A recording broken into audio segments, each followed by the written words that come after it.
going to bring up our amazing staff members. First up is straight from the English department, so that means she's probably correcting my grammar in her head as I speak. Please welcome Miss Tarczynski.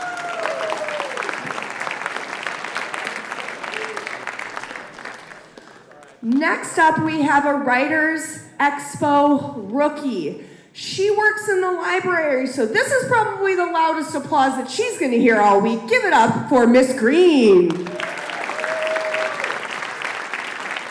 All right, which one is lying? So first off, we have to decide who goes first. And this is how we're going to do it. They don't know I'm doing this, but I'm going to ask you a series of questions. And if you answer in the affirmative, that means a yes. You get to choose if you go first or second. Are you ready? Which one of you have ever clapped when a plane lands? All right, Miss Tarczynski has been that person when we clap when a plane lands. Okay, Miss Tarczynski, thank you for being honest. Would you like to go first or second? Second, Miss Greene is up, everybody. Please welcome Miss Greene.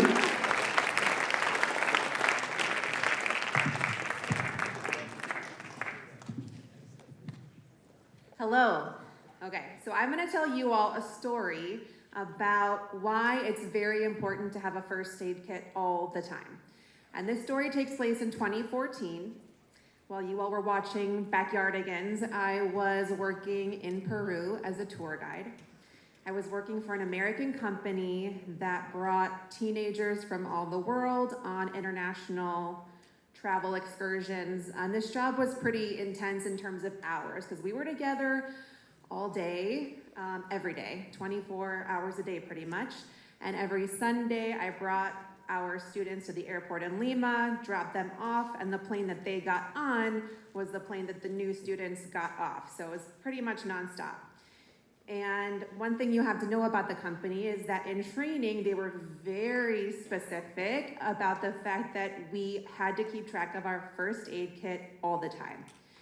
It was a liability thing, but also obviously important for safety. Now, there was this one tour we went on in June, and on this particular tour, I was the tour guide who was responsible for keeping track of the first aid kit. And we started the tour in a village at the top of a mountain in the foothills of the Andes. And this was like maybe 2 hours southeast of Lima. And so we started this trip at this little school in a small village at the top of this mountain. We were like hiking every day. We go swimming in the river. We would take classes at the school with the locals, walk to the bakery, get some bread in the morning. It was pretty laid back. But at the end of this part of the trip, we took a bus down the mountain. It was about a 2-hour drive toward this hotel where we were scheduled to do whitewater rafting and zip lining in the morning. And Miss Aubin will tell you that on a scale of type A to type B, I'm sort of in the range of like type C. I'm very, very passionate, but not always the most organized person. So my stomach absolutely dropped when we got to the bottom of this mountain, and I realized that I had forgotten the first aid kit at the school at the top of the mountain, but I didn't want to tell anybody because I didn't want the other guides to be angry. I didn't want to get in trouble with the company, so I started plotting, how could I get this thing back? I didn't have a car, I didn't have access to the bus. And in this part of the country, there's one road that goes up and down the mountain. Each little village has just the one road in it. So I'm like, how am I gonna do this? But I'd been in Peru long enough that I had an idea. So because it was 24 hours a day, I waited for all of my students to go to bed. This is like maybe 11:30 p.m. They're all finally in their rooms. And I snuck out of the hotel and I walked up to the top of the road and I waited because I knew that once every 20 minutes or so, a car would drive through the town, and there's no buses, there's no public transport, very few people have cars, but it was pretty common to hitchhike at the time. So if you just waited for a car to come through, you could flag it down. Usually they would honk their horn a couple of times when they would go through the town so people who needed a ride would know there's a car coming. So I go to the road, it's like midnight, the middle of the night in this random village in the Andes, and I wait for a car. And after a few minutes, sure enough, here's the honk of a horn coming, the headlights turn around the corner, and I'm like, great. But when the car stops next to me, I get nervous again because it looks like it's full. There's 3 people in the back seat, there's someone in the driver's seat, in the passenger seat. And I'm thinking, okay, this car's full, I'm gonna have to wait. But then the passenger gets out of the car and kind of gestures. They're like, you go ahead. And I was like, well, how's this gonna work? How am I gonna fit in here? So I get in, the driver's like gesturing me to come closer. I'm like, there's no chair there. It's just like the gear shift in the middle of the car. So the passenger's like scooting me in. I'm like, okay. So then I'm like doing a crab walk like over the gear shift, trying to like hover in midair. And that was basically how I spent the whole 2 hours up the mountain. But the good news is that I collected the first aid kit from the school in the dead of night. I managed to get actually the same car coming back down the mountain, but fortunately there was a seat open in the back on the way to the return trip. So I get back to the hotel. I get back in my room. I've got the first aid kit. Everything goes swimmingly. The next day on the whitewater rafting trip, we're all set for any potential medical incidents with our first aid kit. But that is the story of why you must always have the first aid kit and the lengths you might have to go to track it down when needed.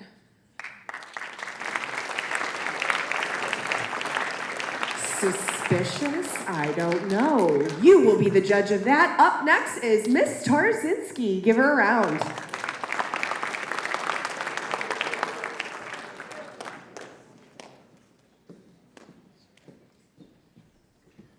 So, here we go. So, I am a morning person. I work best somewhere between 3 and 6 a.m. and generally wake after 7 hours of sleep, but though I prefer 9. However, I'm also a mourning person. In this case, mourning or grieving the death of the famed and beloved author, Edgar Allan Poe. I'm an English nerd. I love witty, punny, clever wordplay a la Shakespeare, but most of all, I'm enthralled by an intricate, complex, and straight-up psychological thriller. I've read more Poe than I can count, including favorites like The Fall of the House of Usher and Cask of Amontillado, but I cannot forget The Raven and Annabel Lee. These stories caused me to think deeply. Would I marry a person I deeply loved, but one who I knew had incest in their bloodline so strong that it perpetrated itself in mental instability throughout the line? Would I grieve the loss of my loved one so much to my core that I would, quote, lie down by the side of my darling, my life and my bride after that person's death? My fascination with people and their achievements draws me to memorialize or follow them. I wouldn't call it obsession, though you might, and with authors' life experiences. My fascination with Edgar Allan Poe, though, was peaking in 1998. I had just finished an American short story college graduate class. In fact, I had dreamed up this idea on New Year's Eve while hanging out with my grad school friends and pulled the trigger to go to Baltimore, where Edgar Allan Poe's grave was located, mostly to pay homage to Poe, but to also witness the Poe toaster in action. Just the kind of weird, impulsive Gothic act that graduate school me would do. The Poe toaster was an individual who every year since 1949 on Poe's birthday secretly crept into the graveyard and laid 3 roses, one for his life and his bride, Virginia Clem Poe, his wife and first cousin, and his aunt, Maria Clem, her mother. This time, on Monday, January 19th, 1998, I was also there. I was traveling alone. This was my trip, for me, alone. On January 22nd, 1998, I would turn 26, and this trip was a little birthday present to myself. I flew into Baltimore on Saturday morning, saw parts of the Underground Railroad, and then hung out by the wharf to get some seafood. I love lobster. Sunday, I visited the Poe home and museum and ate more seafood. However, I hadn't prepared for the dampness along with the winter chill, so I also did a little shopping for some wool base layer and Sherpa-style mittens. Go Sunny's surplus. Then back to the hotel to get some sleep, to wake up at 11 p.m., refreshed and ready to wait for the toaster at the graveyard at midnight. I huddled close to the Westminster Church to try to get some relief from the damp cold. My coat was not exactly a parka. Thankfully, there was no snow, but it made the wait all the more bleak, and of course, apropos. I was a newbie at this, but at least I had brought a thermos of hot coffee, both to keep me awake and to warm me. While flashlights were not allowed near where the toaster would be, we were allowed to roam with them around the rest of the graveyard if we wished before the toaster arrived. The toaster was, during those years, placing his gifts on the original old tombstone in the back of the churchyard, away from the street corner where the more modern tombstone was. I assumed that it made it possible for the toaster to come in with the shifting shadows of the moon.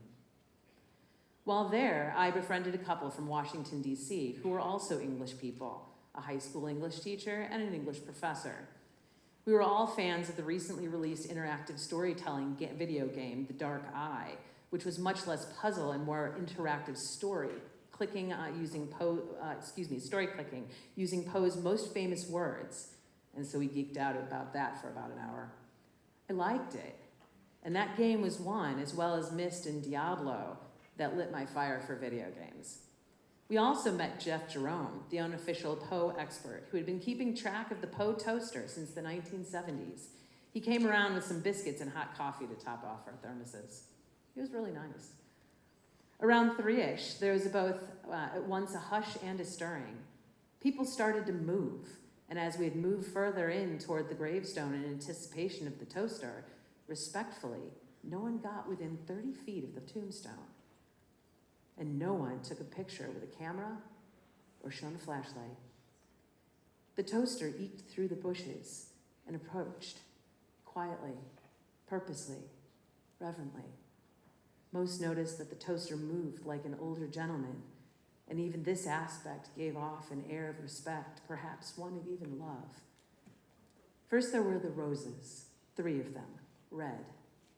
And then there was the toast of cognac to Poe, this phenomenal author, one who never got his due in his time. There was a gentleness as to how he laid the roses, a deliberateness as to how he spoke the words of reverence. This time, no one broke the eerie spell cast that marked Poe's 189th birthday. No one attempted to speak with him, nor follow him. The toaster was a mystery that people rapturously enjoyed experiencing, letting it be a mystery. My former English professor once told us that as students, we should hold the mystery because there are so few engaging mysteries left in the world. We as humans seemingly have a desire to know and dissect everything down to the smallest reason why. I was quiet on the flight back home to Chicago. Not that I was profoundly changed in a day-to-day sort of way, but I'd never read another Poe story in the same way again, nor teach one, being surrounded by all those people who came from near and far to become a community of witnesses to the tradition. We all breathed in and shared this mystical moment. Something I didn't know at the time was that the old gentleman would not return the following year. This was the last for the original toaster. A note left in 1999 indicated that the, quote, torch had been passed and that the original toaster from 1949 had died. I had seen the last of that particular reverence, that mystery. Even today, I hold it close.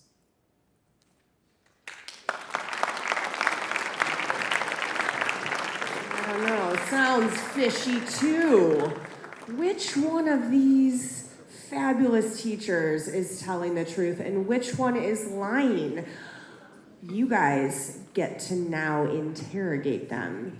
So, do we have any audience member questions to really get to the bottom of who is telling the truth and who is lying? Come on, guys, I know that you are detectives. You can tell when us teachers are lying, right? Who has a question here? Who is your question for? Miss Greene, Miss Tarczynski, both? What do we got? For Miss Greene. Miss Greene, can you fluently speak Spanish based on your use? Can you fluently speak Spanish? That is a good question.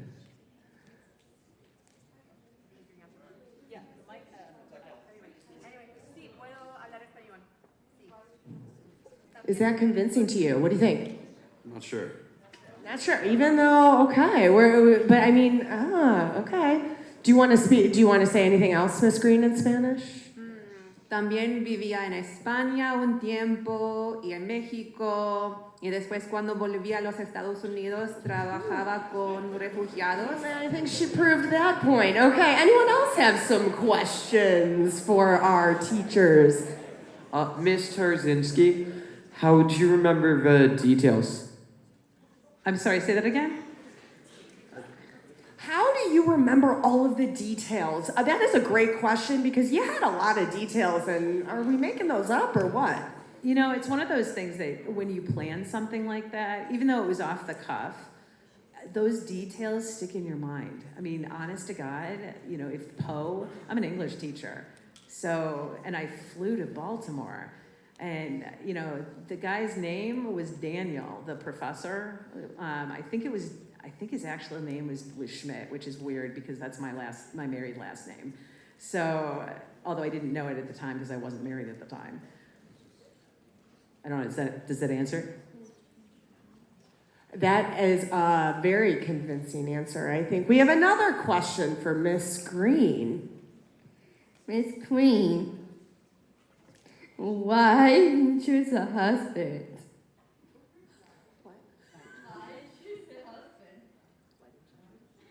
I'm not sure. Why do we have a husband, Miss Greene? Do you have a husband? That seems outside the scope. Yes, it is. But no, I don't have a Okay, and that's okay. Yeah. That's okay. That's great. Good for you. Love that for you. Do we have another question? I have a question for both. What month did this occur in for both of you? Mine was in June. And I went and traveled in January. His birthday is January 19th. Any other questions to kind of ferret out who is the liar? We have another minute or so. Your question could be the way we figure it out. Any other questions? We got another one over here.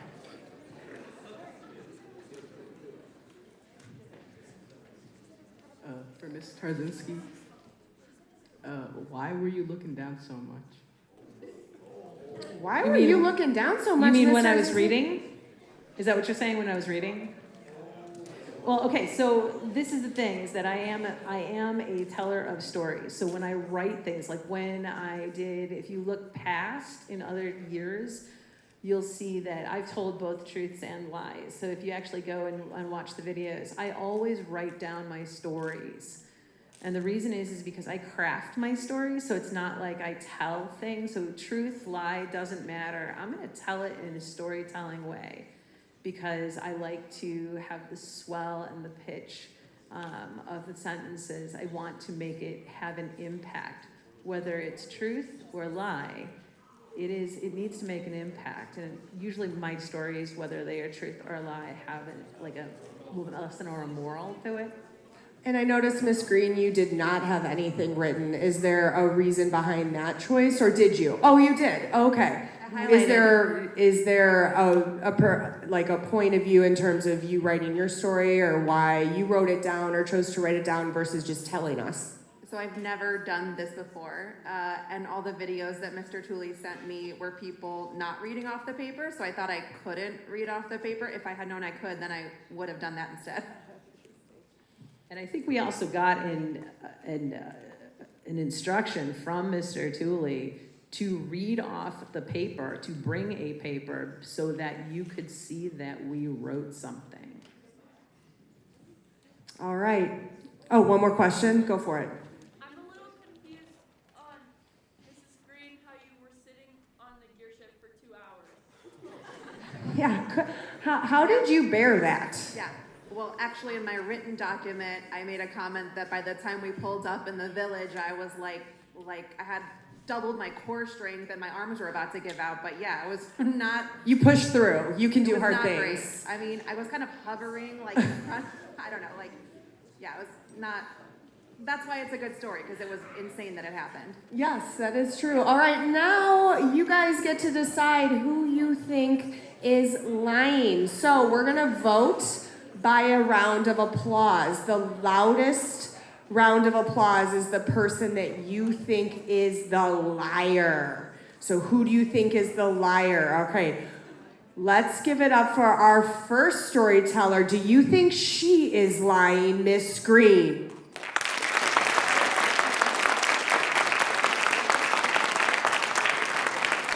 All right, and who amongst you think that Miss Tarczynski is the liar?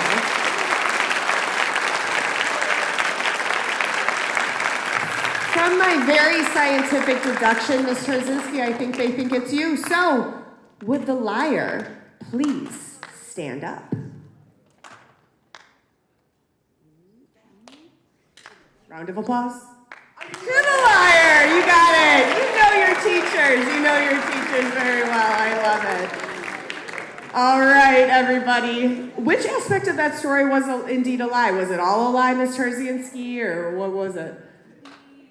For me, obviously I'm an English nerd. I have to be to teach English. So, but everything as far as like the details of what the Poe toaster does is accurate. I've never been to Baltimore. You've never been there. You've never been to Baltimore. Excellent. And Miss Greene did indeed sit on that gear shift for 2 hours. That is impressive. So she deserves a round of applause just for that. Thank you both so much. All right. Time to introduce our featured guest today. Our guest today is a traditionally published children's book author and cybersecurity expert from Chicago area. He writes with the aim of bringing hope and possibility to the world. Currently, the author of 4 beloved children's picture books, he has 2 more that will be published soon. And when he's not writing or hanging out with family, you'll probably find him either reading, spending time outside in his mini orchard, baking bread, or being a lumberjack. Please give a big LHS welcome to our featured guest, Malcolm Newsome.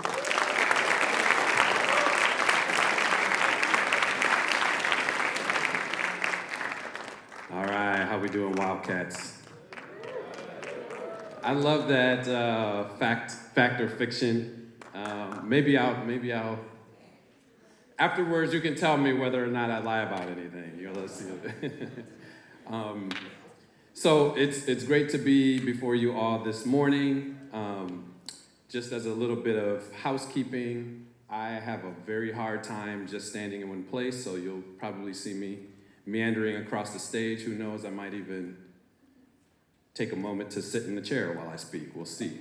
But also, can you maybe flag me when I have like 5 minutes to go just to make sure? Okay.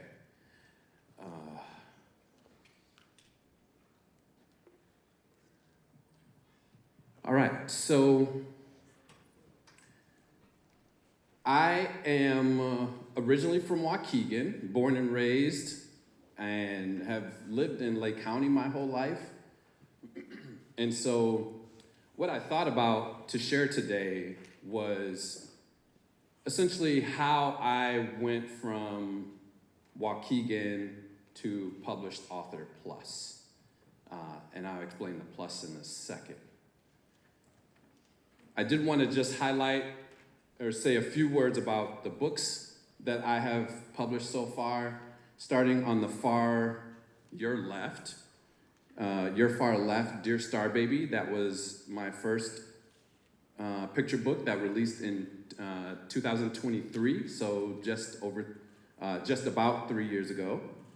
Dear Star Baby, it deals with a very tough topic. It deals with the subject of pregnancy loss and miscarriage, which is something that I experienced with my family, and what I recognize is that this happens to a lot of people throughout their lives, and in particular with families that have young children, and then oftentimes we're not sure how to broach that subject with children.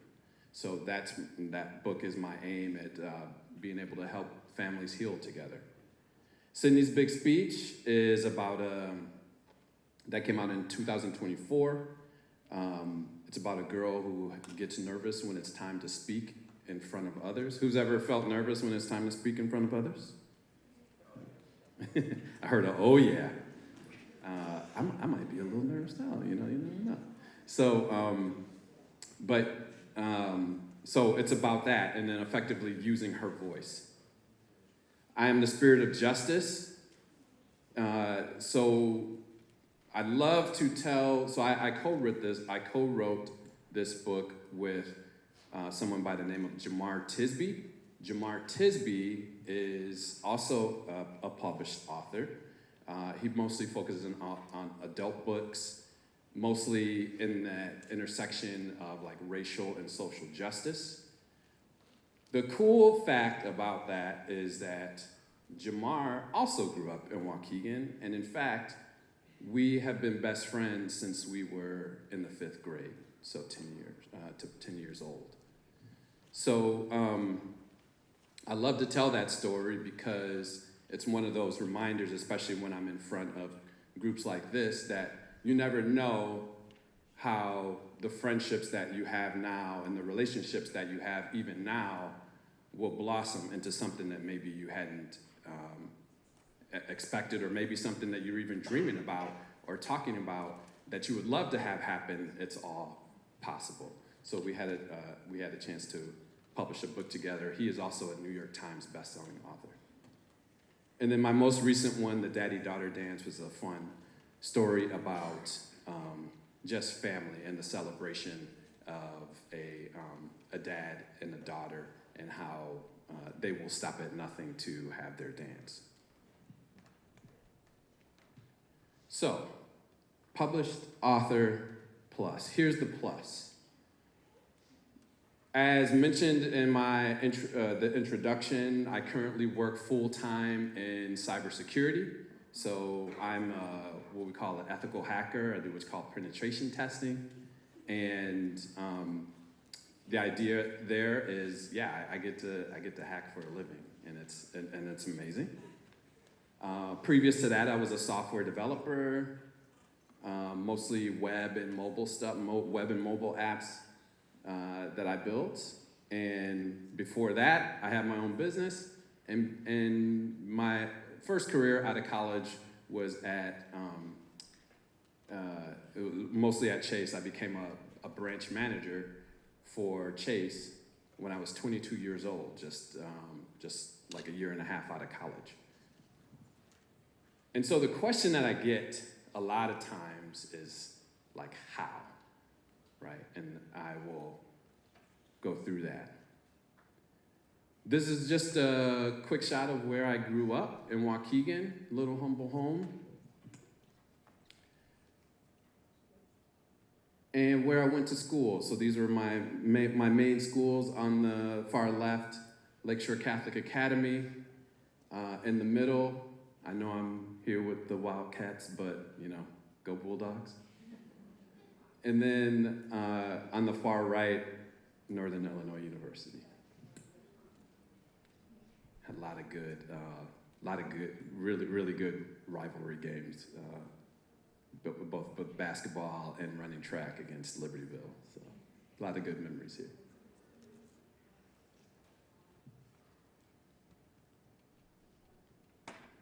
So as a child, I had lots of interests. And as I started to get into my high school years and even my early 20s, I actually kind of struggled with that. Because there's so much pressure about, in these years, as we thinking about okay, I want to do, I got to figure out what I want to do with my life, and I want to go to a good school, so good college, so that way I can have a good career, et cetera, et cetera. And there was a lot of pressure. I felt a lot of pressure because I'm like, I love a lot of things, and I always loved a lot of things. So I grew up playing basketball. There was a point in time where I'm like, well, I'm going to be in the NBA. I loved computers.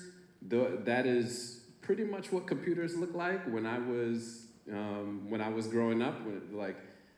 Those were some of the first types of computers I used, like the very early Apple IIe and even the precursors to that. I love fishing, but that was just something I enjoyed doing. I never felt like I was going to do that professionally. Loved photography, loved writing. But the one thing that I love to center on, especially in conversations like this, is I was always at the library. And one of the things that started to become very instrumental for me was realizing that I could learn whatever I wanted to learn. And the library became the hub for me for doing that. And so all of these things pictured, all of my interests, I explored at the library and was able to sort of build and expand on that curiosity. Going back to the previous slide where I became a software developer and now working in cybersecurity, those skills I taught myself by going to the library. And so that is gonna come in handy a little bit in a few minutes. Like still thinking about like, okay, this like how did I do this? How did I do this? These are a few folks. Has anyone ever read the book, The Crossover? Heard of it? A couple people? It's probably the most like famous author friend I have, Kwame Alexander, who's on the far left of this picture to the right. He's got the blue shirt and glasses on his head. That's Kwame Alexander, who wrote The Crossover. These are just some author friends that I hang out with, plenty more. And again, the question that I get is how? How did I do this?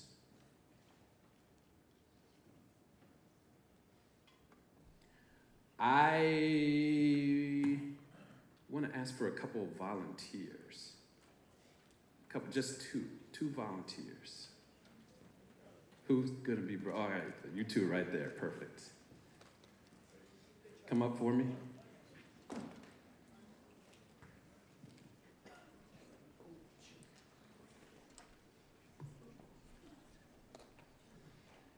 All right, thank you, come on, center stage, center stage. Give them a round of applause. Thank you. What's your name? Victoria? Yeleni. All right, wonderful. Thank you both for coming up, for being brave. I will be kind, I promise you. All right. So, what I wanted to start with is this little illustration, okay? Victoria. Yep. So, what's gonna happen is, when I say go, what you're gonna do is you're gonna put your arm out like this, okay? Just straight out.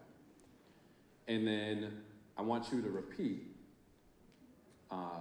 I will try to keep my arm up, I will try to keep my arm up, I will try to keep my arm up, over and over, okay? Okay. Yeleni, while she's doing that, I want you to push her arm down, okay? Easy enough, right? All right, cool. All right, so let's give it a go. Go ahead. I will try to keep my arm up. I will try to keep my arm up. I will try to keep my arm up. Okay, all right, thank you. What did her arm look like there? Any observations? Just shout it out. Unstable, okay. That's all I need. Okay, so what we're gonna do is we're gonna do the same thing, okay? The difference here is what you're gonna say this time is, I will keep my arm up. I will keep my arm up. I will keep my arm up. Okay? Cool? Got it? All right, let's go. I will keep my arm up. I will keep my arm up. I will keep my arm up. I will keep my arm up. I will. Okay, thank you. All right. Appreciate it. Thank you. Give them a round of applause. Thank you very much.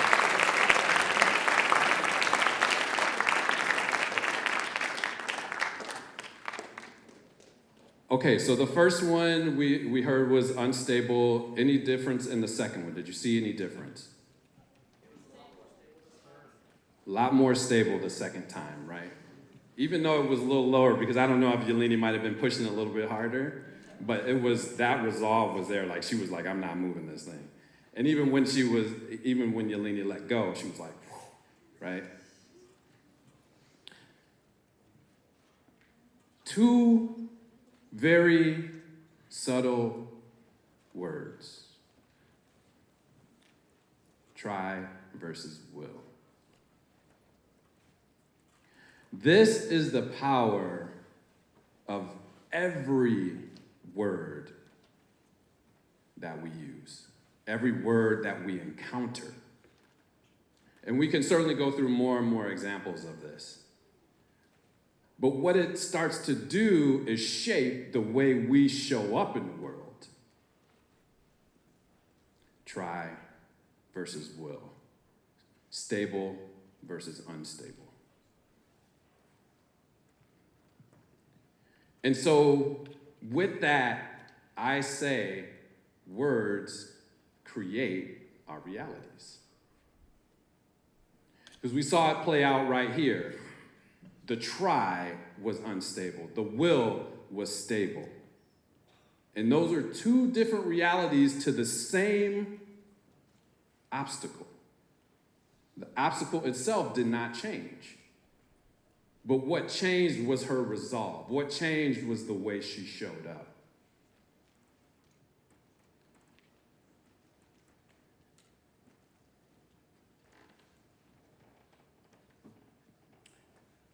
And I want to pause so we can think about that for a minute.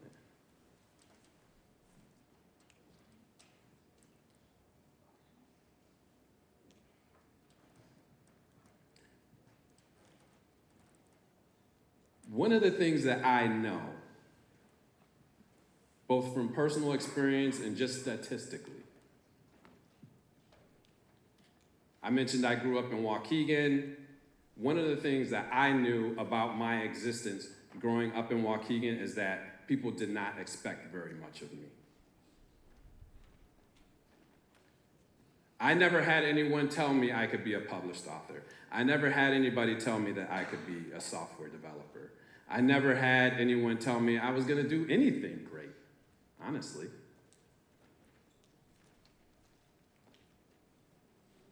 And so the difference was for me that at some point in time, I got a hold of that try versus will concept. That no matter what, I'm going to do something interesting. I'm going to do something great. I'm going to do something special.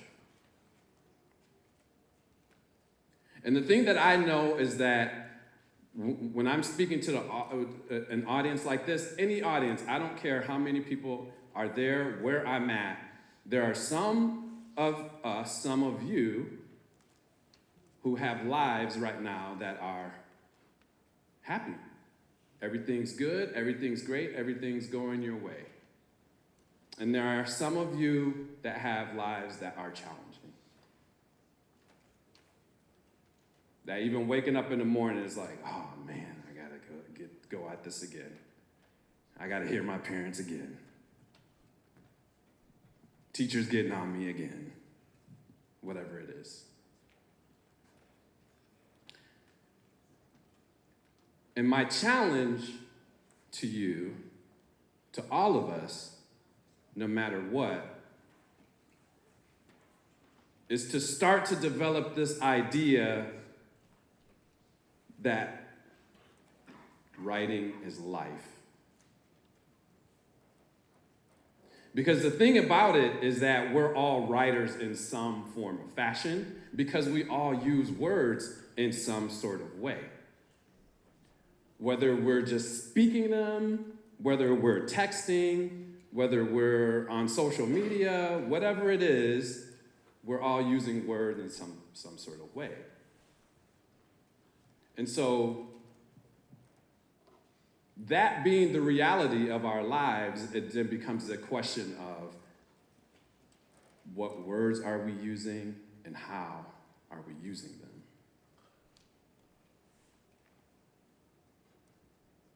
Because even us with the challenging circumstances, even us with the happy circumstances, every moment we have the power to choose which words we use to shape our realities. And so because of that, I say being an author is about creating new realities. No matter what our current circumstance is, we can create something new from it. The challenges may not go away, but the resolve can change. And so I love the thing about like fact versus fiction, because the way I think about even fiction is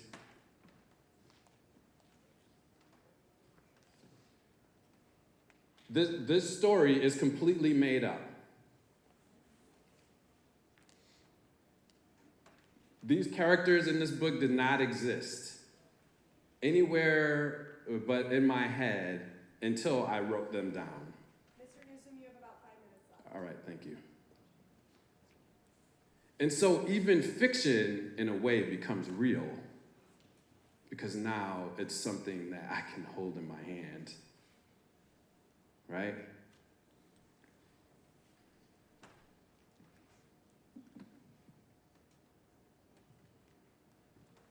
I won't have time to share this today, but what I want to leave us with is this word and this question. And that if you believe me, or if any of this makes any sense, the question is, what will you do? Cool. Thank you.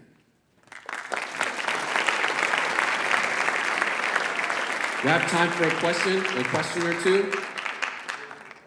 Question or two? Any questions?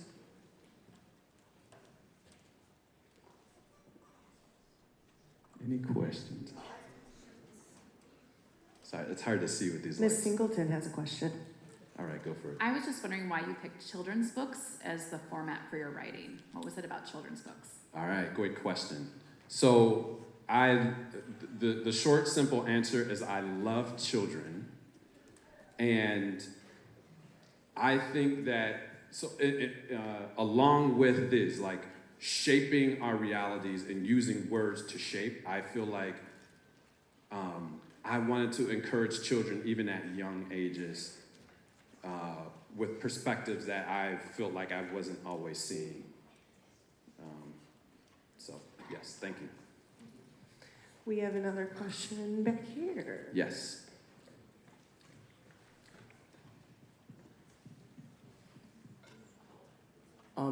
I was just wondering, what made you want to be an author in general? When did that interest start? Great question. So, I knew from even an early age, like just playing, writing stories, writing movie scripts, writing song lyrics, rap lyrics, that there was something to writing that I really connected with.